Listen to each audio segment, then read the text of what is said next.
આજે સવારે Ahmedabad fire બ્રિગેડની team દ્વારા રેસ્ક્યુ સાધનોની મદદથી પ્લેનનો કાટમાળ કાપી એક યુવતીનો મૃતદેહ બહાર કઢાયો છે, જે એર હોસ્ટેસનો હોવાની આશંકા છે. અમદાવાદ પ્લેન ક્રેશ દુર્ઘટનાને કલાકો વીતી ચૂક્યા છે, પરંતુ હજી ડીએનએ રિપોર્ટ આવવાનો બાકી હોવાથી મૃતકોના પરિવારજનો મૃતદેહ મળવાની રાહ જોઈ રહ્યા છે.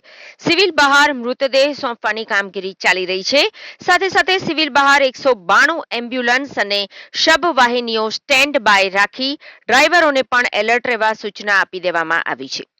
બીજે મેડિકલ કોલેજના સ્ટુડન્ટ માટે લાવવામાં આવેલી અતુલ્યમ હોસ્ટેલના પાછળના ભાગ ઉપર વિમાનની ટેલ અથડાઈ હતી, જે ટેલમાંથી આજે સવારે અમદાવાદ ફાયર બ્રિગેડની ટીમ દ્વારા રેસ્ક્યુ સાધનોની મદદથી પ્લેનનો કાટમાળ કાપીને એક યુવતીનો મૃતદેહ બહાર કાઢવામાં આવ્યો છે, જે એર હોસ્ટેસનો હોવાની આશંકા છે.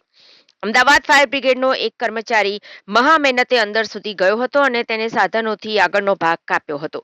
ત્યારબાદ દોરડા વડે તેને બાંધીને થોડો ખેંચવામાં આવ્યો હતો, જે બાદ મૃતદેહને બહાર કાઢી લેવામાં આવ્યો હતો.